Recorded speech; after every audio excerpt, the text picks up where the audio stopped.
Aye. We turn now to First Minister's questions. Question number 1, Ruth Davidson. Thank you, Presiding Officer. And at the last First Minister's questions before Christmas, may I wish all members and people across Scotland all the compliments of the season. And in a spirit of goodwill, may I ask the First Minister what engagement she has planned for the rest of the day. First Minister. Presiding Officer, may I also wish you, the Chamber and everybody across the country a very, very happy Christmas and a good new year. Reciprocating that spirit of goodwill, I can advise the Chamber that later today I will have engagements to take forward the Government's programme for Scotland, plus probably a spot of Christmas shopping. Ruth Davidson. Thank you. Presiding Officer, in the last 90 minutes, the Auditor-General has reported back on the Scottish Police Authority. For the third year running, she has cited weak management and financial leadership. She describes it as unacceptable. How does the First Minister put it? First Minister. I actually agree with the conclusion that the Auditor-General has reached in the report published this morning. She says the Scottish Police Authority and Police Scotland have taken steps to improve financial leadership and governance and arrangements, but these arrangements have not yet had a chance to have an impact. So Police Scotland and the Scottish Police Authority are working to improve their financial management, and I think that's something the Chamber should support. For the part of the Scottish Government, we of course are working with the Police Authority and with Police Scotland to ensure the financial sustainability of policing in the years ahead. That's why in the draft budget we have put forward a real terms increase in protection for the resource budget of the Scottish Police Authority and an increase in the capital budget, continuing also the reform budget, which is all intended to put the police on a good financial footing so that they can continue the excellent work that they do. Ruth Davidson. I note the First Minister's reply and we'll get to the budget in a second, but let's just spell out the report itself. Last year, the Auditor-General said that there was a potential funding gap of £84 million by 2018-19. This year, we learned that the cumulative funding gap that our police service may face over the course of this Parliament is now running at £190 million. Poor leadership is responsible, says Audit Scotland. It says that there are inaccurate financial records and that the Scottish Police Authority is failing to provide information about what money is actually being spent on. And the Her Majesty's Inspectorate of Constabulary report, also out this morning, says that urgent work is still needed to improve the way public funds are being spent. So does the First Minister really have confidence that this is a system that is working or indeed improving? First Minister.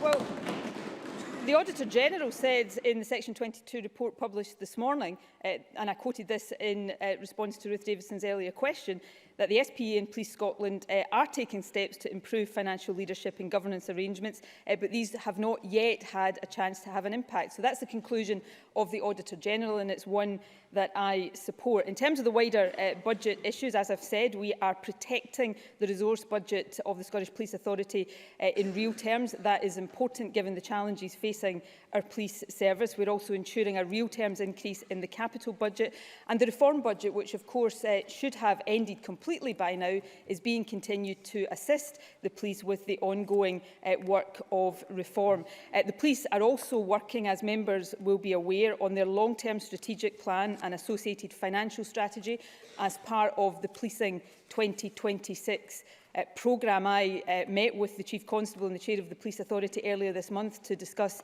their progress with that work.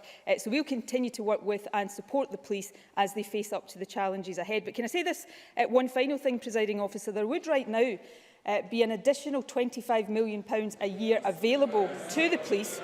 If the Conservatives don't like to hear this, there would be £25 million a year extra available to invest in our police if the United Kingdom Government did not insist on making Police Scotland the only police authority in the entirety of the UK to have to pay VAT. So will Ruth Davidson get behind our calls to stop that?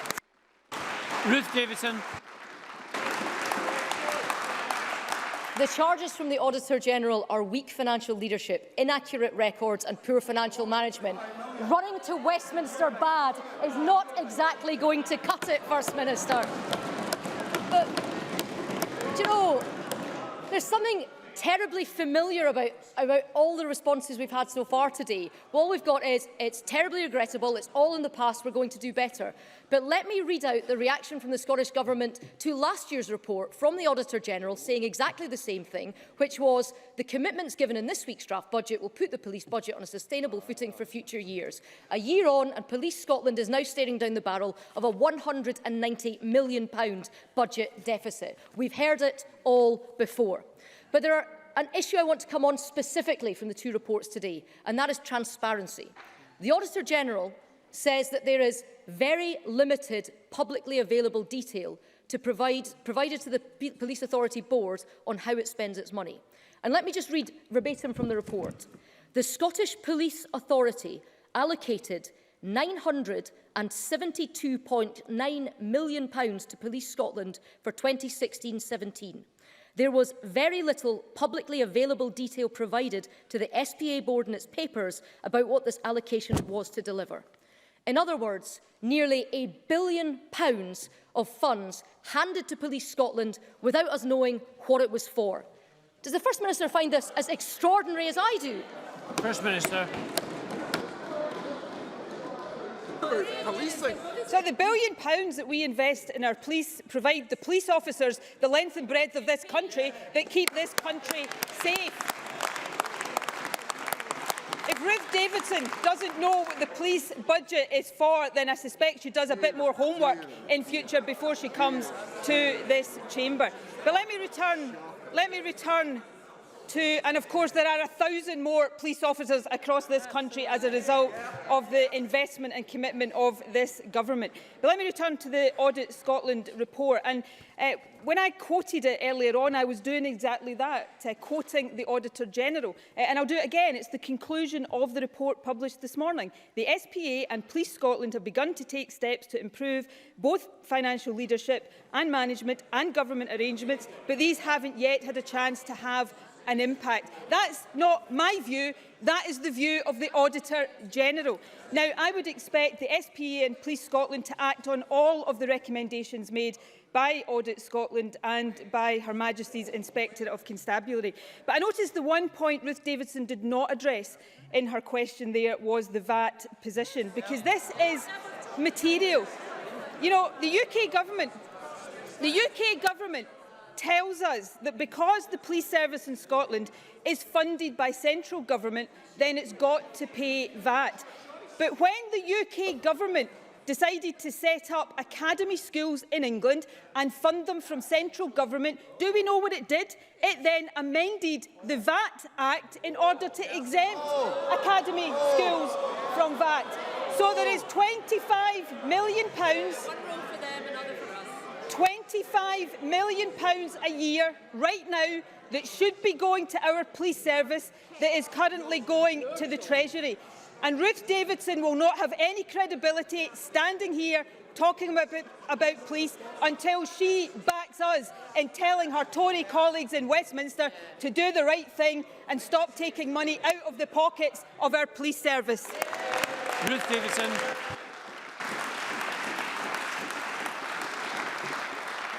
Government were warned about VAT. They knew it would happen. They didn't listen to Parliament. And you know the First Minister is in trouble, but she can't answer for herself. She runs the Westminster bad. But twice today, the First Minister has stood up and talked about the increasing police budget. So let's have a look at that, because I want to challenge her on that. The Scottish Government is claiming that the policing budget is going up by £7 million in real terms. But like everything else in last week's budget, it's not quite what it seems. The reform budget, which was at £55 million last year, was reduced to £36 million for this year. Now, we asked the Scottish Police Federation about this, and they say that despite its name and what the First Minister tries to claim, this budget is crucial in terms of service delivery. So, in fact, far from increasing the amount of money the single force has by £7 million, it appears the SNP is actually cutting it by almost £12 million. So can I just ask, on top of cuts to councils and double counting, isn't this just another stealth cut that is emerging from Derek Mackay's slightly unravelling budget? First Minister. The resource budget of the Scottish Police Authority is not increasing by £7 million, as Ruth Davidson says. It's increasing by £19 million, real terms protection for the resource budget. The capital budget is going up by just under £4 million, also a real terms increase. That is the reality. Now, Ruth Davidson talks about the reform budget. The reform budget should have been completely ended, I think, 2 financial years ago. Instead of that, we have continued the support through the reform budget to assist the police in making the reforms that they need. But let's come back to the nub of this issue. We've got Ruth Davidson standing up here again, as she does week after week after week, asking for more money for the police, for the health service, for education. Where is that money coming from? Because the only criticism last week that Ruth Davidson wanted to make about our budget is that we weren't given big enough tax cuts to the richest earners in Scotland. So here is the incoherence and the inconsistency at the heart of the Tory proposition. Tax cuts for the rich, but standing up here asking for more money for every single public service. But of course, Presiding Officer, there is a potential source of additional money for our police service, as we know. And what Ruth Davidson has just stood up and conceded is that the UK Government's refusal to exempt our police service from VAT is nothing more than political spite. Absolutely. They can do it for academy schools in England, but they will not do it for police services across Scotland. That is absolutely despicable, and the Tories should be ashamed of themselves.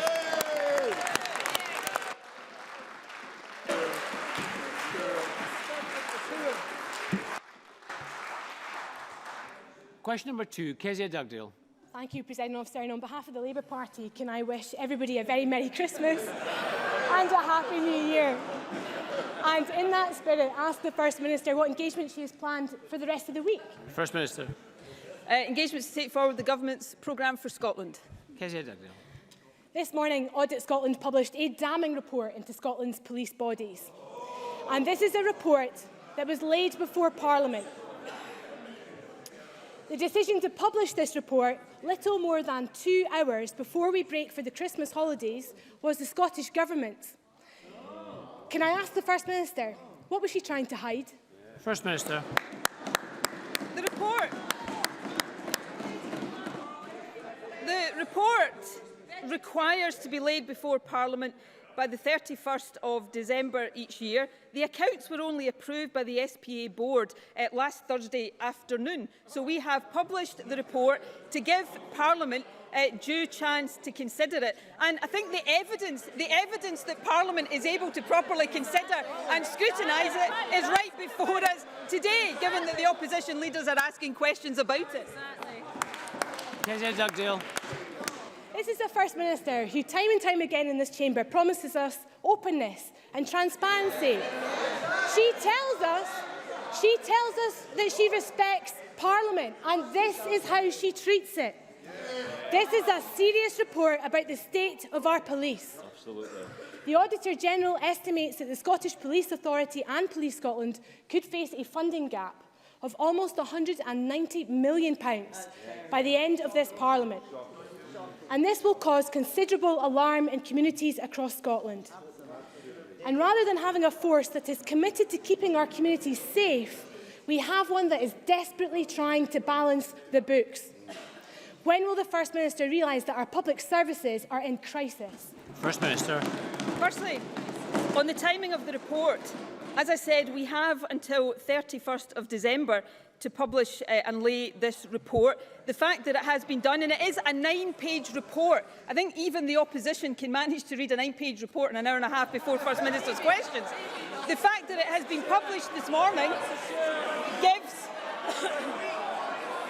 every opposition leader the chance to ask questions at First Minister's questions, as they are doing. Now, in terms of the financial position of the police, as I have already said, the resource budget of the police is being protected in real terms. The capital budget of the police is increasing, I think, by more than a real terms increase. We're continuing support through the reform budget, and we are continuing to make the case for the police no longer having to pay VAT in the way that no other police authority across the country has to pay VAT. So can I ask the Labour Party today, will they support us in asking the Tories to stop taking money out of the pockets of our police? Kezia Dugdale. Oh, we can read it in 90 minutes, First Minister. It's a shame it took you a week.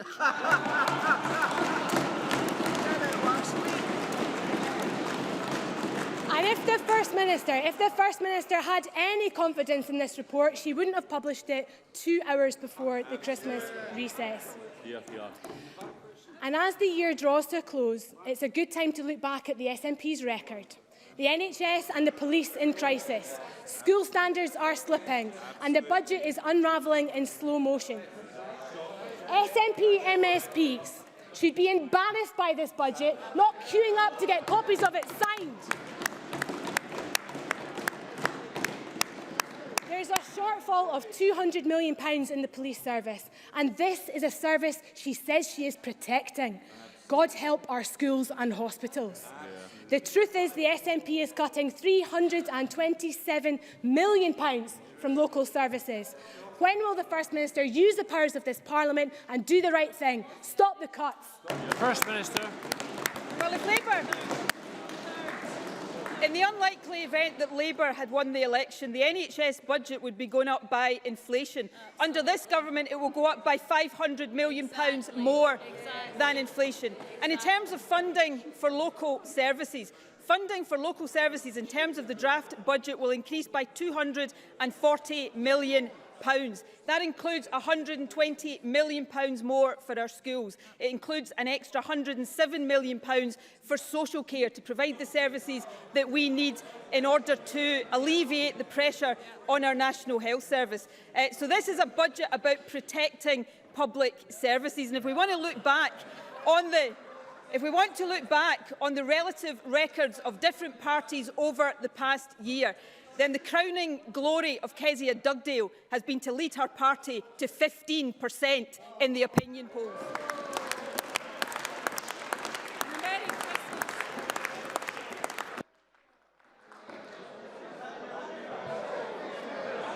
I know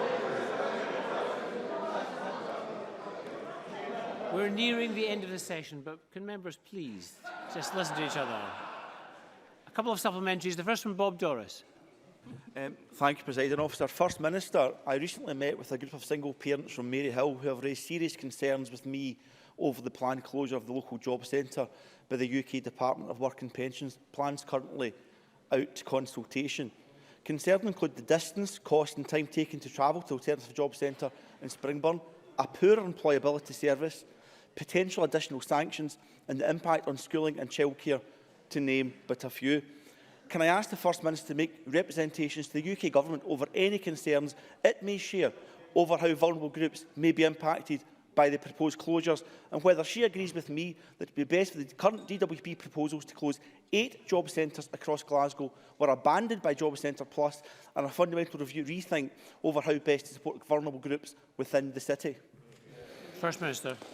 Well, Bob Doris raises very real concerns. They are concerns I share, not least because these changes, if they were to go ahead, would affect my own constituents in the south side of Glasgow as well. Now, I know Jamie Hepburn, the Minister for Employability and Training, has already raised concerns over the impact of these changes on vulnerable groups in Glasgow, and in particular how these changes could reduce access to services and result in additional costs for those who have to travel further to access them. He's also seeking urgent clarification on the future of Job Centre Plus facilities across the rest of the country, not just Glasgow.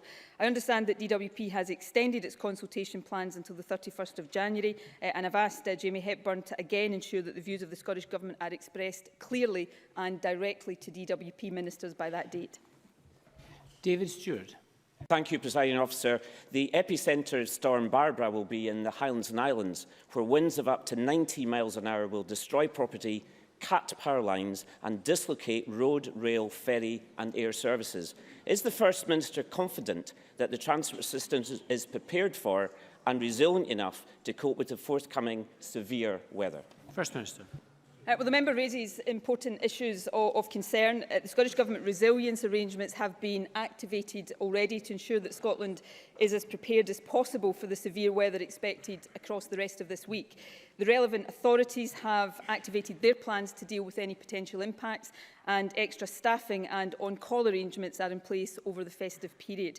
Yesterday, the Minister for Transport and the Islands chaired a meeting with key partners to discuss the Scottish Government resilience arrangements and will continue to chair the daily adverse weather meetings going forward. Public safety, of course, remains our absolute top priority. I would urge people to listen to the latest advice on local radio and digital channels, and obviously to check before they travel. And Alexander Burnett. Thank you, Presiding Officer. And still on storms, as we approach the anniversary of Storm Frank, an estimated 70 families have still not returned to their homes, and Aberdeenshire Council has spent over £11 million on a clean-up bill. Presiding Officer, the residents of Ballater and Kemney are feeling forgotten, flood repairs inadequate or non-existent, and are rightly concerned they are still at risk this winter. So can the First Minister reassure them that the Scottish Government is doing all it can to protect them and their families from future floods? First Minister.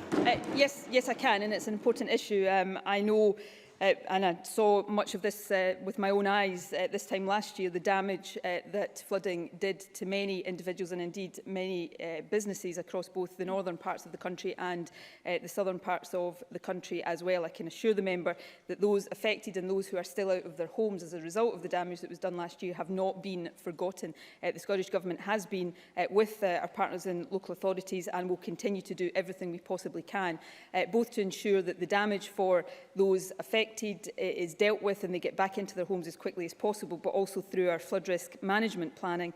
We reduce, because we can never eliminate, but we reduce the risk of it happening in the future. Question number 3, Willie Rennie.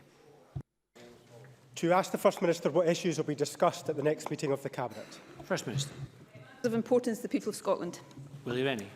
Apex Scotland has 30 years' experience working in prisons. Its chief executive says that a majority of young offenders have a mental health condition. Yet he also says access to mental health services is poor or non-existent. The latest figures show that attempted suicides at Parliament Young Offenders Institute went up 6-fold in just 1 year. Apex Scotland say mental health services for young offenders are being left far behind, just like the rest of the country. Can the First Minister give me a guarantee that mental health services for young offenders will change? First Minister. That is certainly the intention of the Scottish Government. I actually agree with Willie Rennie. If mental health services generally, and this is not a new thing, this is a generations-old issue, if mental health services generally have tended to be the Cinderella service, then that is particularly true when talking about and dealing with young offenders in our prisons. It is absolutely the case that many people, particularly young people who find themselves in prison, will suffer from mental health issues. It is therefore incumbent on all of us to make sure that they have access to good quality mental health services to deal with what are often the underlying causes of their offending. I've said before in this chamber many times, and I will say it again, we are seeing an increase, a substantial increase in demand for mental health services, and we should recognise that as a positive in terms of the reducing stigma associated with mental health, but we have an absolute obligation to make sure that we can meet that rising demand. That is why our mental health strategy is so important, why we're taking so much time and care and making sure we get that right, but also why the additional investment that we have planned in mental health services is so important as well. Willie Rennie. The problem for the First Minister is that that mental health strategy doesn't even mention mental health services for young offenders. Not one mention within it. I have told her before that many organisations think the strategy is just not good enough.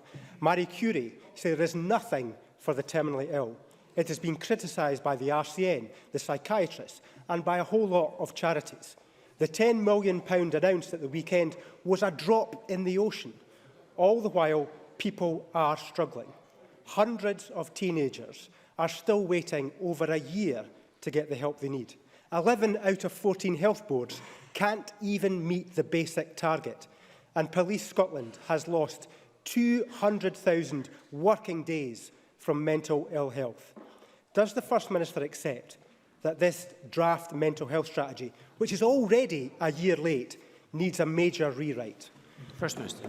Well, I think the problem for Willie Rennie here is that he is alleging that the mental health strategy doesn't cover this particular issue, but the mental health strategy hasn't actually been published yet. It will not be published until the new year, and we are taking time and care to make sure that the responses, some of which have been cited by Willie Rennie, are properly taken into account. In fact, I think the Health and Sport Committee of this very Parliament asked that we didn't publish it until they had had the opportunity to properly feed into that process. Publishing a draft document for consultation is a normal part of the process in developing these strategies. And what we hear, the input we get from organisations like the one Willie Rennie has spoken about, is a crucial part of making sure that when we do publish the final strategy, it does take account of these very important points. So I would encourage Willie Rennie and indeed any other member of this chamber to continue to play a constructive role in helping us ensure that on this very, very important issue, we do get it right in all of these different aspects. And in terms of the general point about CAMHS, I've recognised before and continue to recognise the big challenge that confronts us on this because of rising demand. But we are seeing, and we've got a lot of work still to do, we are seeing rising numbers of workers in this area. We are starting to see waiting times improve, although they've got an awful long way to go. We've got a lot to do, but I think we're heading in the right direction, and our mental health strategy will help us accelerate the pace of that. So when that's published in the new year, I hope that all members of the chamber will be able to get behind it, because this is, as I've said before, one of the most important issues, not just for the government, but for all of our partners working in this area to get to grips with in the years to come. Some supplementaries now. First one from Christina McKelvey. Thank you very much, Presiding Officer. To ask the First Minister what the focus of the Scottish Government's new international development strategy will be. First Minister. Our new international development strategy was published yesterday. It has at its core the aim of tackling global poverty, injustice and inequality, working in partnership with others to achieve the UN global goals. Since 2005, we have supported hundreds of projects delivering healthcare, giving children access to education, families access to energy and support to gain employment, to lift themselves out of poverty. The strategy will build on this work and will focus on 4 partner countries, Malawi, Zambia, Rwanda and Pakistan, to allow our funding to have a bigger impact on the lives of people we work with. Douglas Ross. Presiding Officer, last Thursday, thank you very much. Last Thursday, the Cabinet Secretary provided me with a written answer about SPA committee meetings being held behind closed doors. The Cabinet Secretary said it was a matter for the SPA. Later that day, a member of the SPA raised their concerns about openness and transparency. Now, the HMICS report, published about 90 minutes ago, which goes to 17 pages, if the First Minister's got to page 5, however, she will have read that he questions the decision to hold committee meetings in private. What will the First Minister do to ensure that the SPA carry out their functions in ways that are proportionate, accountable and transparent, as required by the Police and Fire Reform Act, which her government passed? First Minister. Expect the SPA to take account of and make sure it implements the views and the recommendations of both the Auditor-General but also of Her Majesty's Inspectorate of Constabulary. And that includes the views that have been expressed in the report this morning around openness and transparency. Elaine Smith. Thank you, Presiding Officer. Given the unacceptable decision by Greater Glasgow and Clyde Health Board to close the inpatient facility at the Centre for Integrated Care, and that this is a decision under the original agreement that can only be taken by the Secretary of State for Scotland, now devolved to her government, will the First Minister now respect the decision of this Parliament in a vote to call this in and instruct the Health Secretary to stop hiding behind the board and call this in? First Minister. Well, as the member is aware, we take all of these decisions very seriously. We ask the Scottish Health Council to inform decisions about what service changes or proposed service changes are to be treated as major service changes and which do not require that, and we will continue to follow that advice. And we will continue to make sure that we give support to local services, but also that we are supporting the reforms that are required in our health service to make sure that patients across the country get the services that they're entitled to expect. Question number 4, John Mason. To ask the First Minister what discussions the Scottish Government has had with the UK Government regarding the proposal by the Secretary of State for Communities and Local Government that holders of public office should swear an oath to uphold, British values? First Minister. Well, the Scottish Government has had no communication from the UK Government in relation to the Secretary of State's premature, in my view, response to the Casey report on social cohesion. We respect the work published by Dame Louise Casey into integration and opportunity, and the Scottish Government will certainly consider her suggestions carefully in terms of their relevance to Scotland. John Mason. I thank the First Minister for that answer. I mean, I wonder if the First Minister is actually any clearer than I am as to what British values actually are, and if everyone in Scotland should be expected to have them, because certainly I, for one, do not feel particularly British. First Minister. Well, I think these are important issues, and as I said, we respect the work that's been carried out by Dame Louise Casey. I think it deserves to be given proper consideration, and I would suggest that the UK Government should do the same, commit to giving it proper consideration, rather than taking the premature step of announcing that all public servants should be compelled to swear an oath, and risking, and I do think it potentially risks the exclusion of people who do not define their values as uniquely British. As a nation, and I hope this is something that all members across the chamber would agree with, as a nation, Scotland has a long history of welcoming people of all nationalities and all faiths, and we are committed to supporting their integration into our communities. Not, in my view, through the swearing of oaths, but by creating a country where everyone has an opportunity to flourish and where diversity is truly welcomed and celebrated, where we judge people on the contribution they make to our country while they're here and don't expect them to give up their own identities and their own backgrounds in the process. Mark Ruskell. Thank you, Presiding Officer. Can I declare an interest as a member of District of Stirling Licensing Board? I think a decade ago, none of us would have predicted the growth of online sales. Sorry? No.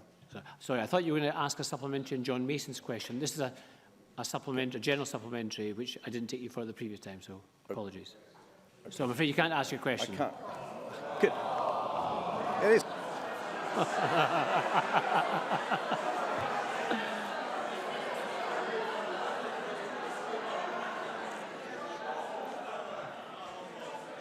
Mr Ruskell will be happy with a very sympathetic response from the Chamber. Question number 5, Liz Smith. To ask the First Minister what the Scottish Government's response is to the call by the Association of Head Teachers and Deputies in Scotland for the extension of powers to head teachers. First Minister. That wherever possible, decisions about children's learning should be decided at school level.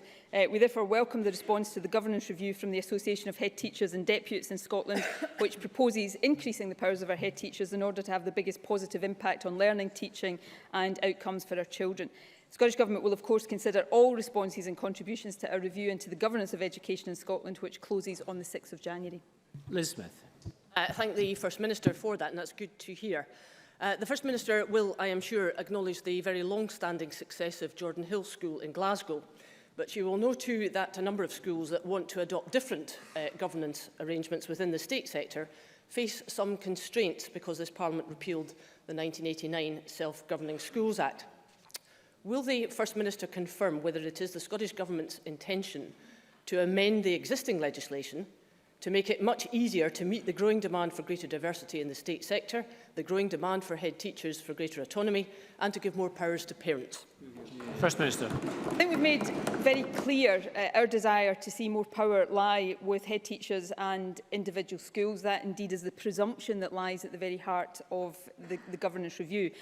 That said, John Swinney also made it very clear when he launched the governance review that we also believe that local councils should continue to have democratic oversight and accountability for education. But I absolutely want to make sure that the steps we take are guided by the need to raise standards and close the attainment gap, not by ideology on one side or the other. That's why we've set up the governance review. It's why we will listen to all contributions made to the governance review. It closes, as I said, on the 6th of January. We'll take time to consider those contributions, and John Swinney will then set out our plans, including whether there is any requirement for legislative change after that. Gillian Martin. Thank you, Presiding Officer. I welcome the First Minister's acknowledgement of the pivotal role that head teachers play in providing leadership in schools across my constituency and indeed the whole of Scotland. Can she advise what the Scottish Government is doing currently to strengthen school leadership and to invest in head teachers' skills and professional development? First Minister. Well, strengthening leadership was a key recommendation of the OECD's review of Scottish education, and the changes we are proposing in the consultation on the standard for headship are intended to do that. This will enable that future head teachers have the leadership skills and support they need, while the draft regulations give education authorities flexibility to deal with individual local circumstances, particularly in relation to temporary appointments. We absolutely recognise the importance of educational leadership, and we're committed to supporting teachers who want to take the step into headship. That's why we're funding the new into headship qualification at a cost of up to £1.5 million to 2018. Tavish Scott. Thank you, Presiding Officer. 18 out of 29 head teachers in Shetland already teach pupils in classrooms. They struggle to find enough time in the day as it is. So if the government plan to give head teachers more responsibilities, what part of their workload will go? First Minister. I think there is a strong desire on the part of head teachers to have the greater responsibility that we are talking about. But I absolutely recognise, and I don't think John Swinney could have been any clearer since he took up the post of Education Secretary, about the need to make sure we address issues of excessive workload on the part of teachers. That's why steps have been taken to reduce unnecessary workload and bureaucracy. I also would acknowledge very much that in rural and island areas in particular, that may be a particular challenge that we've got to address, and I'm sure John Swinney would be happy to discuss that directly with Tavish Scott. So all of these issues are ones that we will take into account, but our absolute determination, as I've said many, many times over the course of this year, and will continue to do so as we go into next year, our determination is to raise standards in our schools and to close the attainment gap. And I believe one of, not the only way, but one of the ways of doing that is to support leadership in our schools and then give the leaders in our schools the ability, the powers and the freedoms to get on with the jobs that they do best. Question number 6, Pauline McNeill. Presiding Officer, to ask the First Minister what the Scottish Government's position is on the number of destitute people sleeping on Scotland's streets this Christmas. First Minister. As long as there is, in my view, one person sleeping rough on our streets, not just at Christmas but at any time of the year, then that is one person too many. The number of homeless people reporting that they had slept rough before applying for housing support has decreased every year for the past 5 years in Scotland. However, we do know that only those who approach local authorities are recorded. That's why we're working with stakeholders to gather more robust data on the figures of those rough sleeping and to assess their often very complex needs, so that we can continue to take action that will support people to move off the streets and into a home of their own. Pauline McNeill. Thank the First Minister for that answer. It is a sad fact that there will be many people sleeping rough this Christmas across their streets, a visible scourge on our society. And the figures I have showed that last year there's a dramatic increase on rough sleeping. The City Mission in Glasgow and the Bethany Trust in Edinburgh show that this trend is likely to continue, as we know from press reports that they're turning people away from their night shelters. There seems to be a severe shortage for women of emergency accommodation for some reason. To ask the First Minister, she look at two areas of government policy in this regard. Would she consider initiating a national coordination to ensure that there is provision for women in emergency night shelters, at least until we can eradicate rough sleeping and homelessness? And secondly, would she also look at a model which is adopted in Nordic countries and also used in Glasgow of Housing First, which is simply a model which provides quickly accommodation, permanent homes, but importantly, it wraps the services round the person's particular problems, which may be the problems that have led them to homelessness in the first place. And I think that's certainly a policy worth looking at. First Minister. Can I thank Pauline McNeill for raising this issue and also for the constructive suggestions she's made. I will absolutely consider both of the points that she has made. I think the point she makes, particularly around access to night shelters for women, is an important one. On the second point about the Housing First model, that is something that we are very open to looking into, although some of our local authorities will already use a model that is not dissimilar in some respects to the housing options work that they do. The new moderator of the Church of Scotland, after he took office, actually specifically asked that we looked at this particular model, and I gave him a commitment that we would do so. What is absolutely true, and I think Polly McNeill's question goes to the heart of this, is that people who find themselves rough sleeping will very often be people whose needs are not just accommodation needs. They have accommodation needs, but they will have very complex, multifaceted needs as well. So we have to look at tackling the problem in that holistic way. I also think it's important, I made this point in my first answer, the official statistics would say that rough sleeping has been reducing, but we do know that the official statistics will not necessarily tell the whole story, which is why we're working with partners to try to get more robust data. So I'm happy to give a commitment to look into both of the points raised by Polly McNeill. As I said, on the latter one, we have already been doing that, and to report back to her in the new year. Question number 7, Edward Mountain. To ask the First Minister what action the Scottish Government is taking to support the Christmas tree industry. First Minister.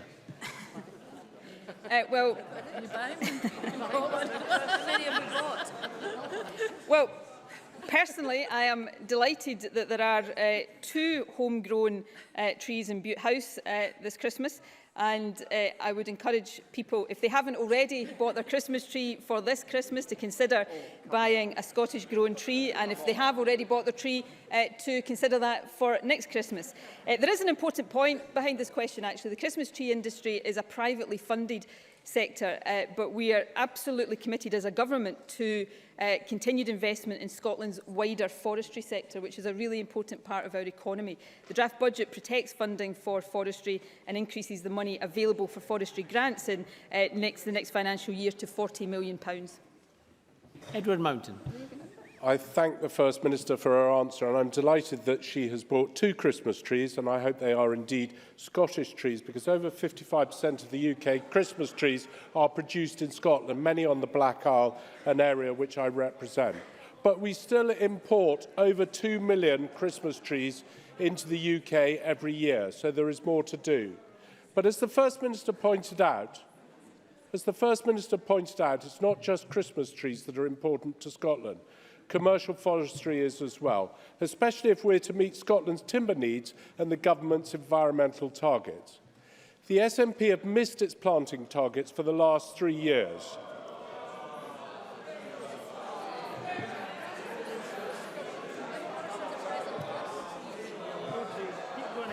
I think we should hear Mr Mountain's question, please. I'll repeat that, just in case you didn't get it the first time. The SNP have missed their planting targets for the last 3 years. Does the First Minister really believe that the additional £4 million announced in the budget will be enough to make up the shortfall, which no one else believes it will, to hit the target of 100,000 hectares of planting by 2020? First Minister. The Tory spending commitments are really piling up today, aren't they? Unfortunately, they are relying on Santa to deliver them the resources they need to fund them. Look, there are important issues in this question. I can confirm, as I think I did in my previous answer, but if I didn't, I apologise, that the Christmas trees in Butte House are Scottish-grown Christmas trees. I cannot insist that people across the country buy homegrown Christmas trees, but I would encourage them to do so because it's good for that sector of our economy. In terms of our own planting targets, we are absolutely prioritising the action to increase the scale and pace of new woodland creation, and that's absolutely the right thing to do. So I hope everybody, as we go into the Christmas holidays, enjoys their Christmas tree wherever in the UK or elsewhere it happens to have been grown. We do have a final contribution from Graham Day. Thank you, Presiding Officer. In the spirit of Christmas, which Edward Mountain was so uncharacteristically lacking in, and on the subject of trees, I wonder if the First Minister would join me in welcoming this week's community buyout of the historic Loch Arkaig pine forest as another step along the road towards Scotland's land being owned for the benefit of the many, not the few, something we know the Tories are so supportive of. First Minister.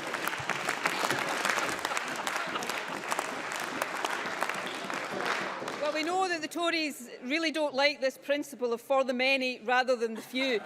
But nevertheless, I think it's one we should support. I do welcome very much the community buyout, which has been achieved by the local community trust working with Woodland Trust Scotland.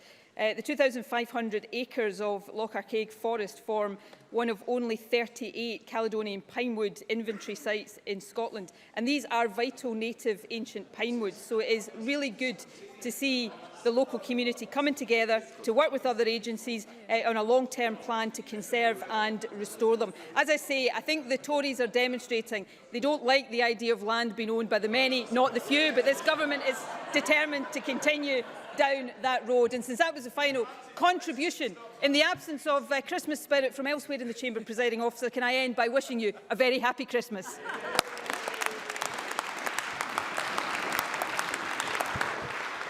Thank you. That ends First Minister's questions, and Parliament will resume in the new year, so may I take this opportunity to wish you all a peaceful and Merry Christmas. This session is closed.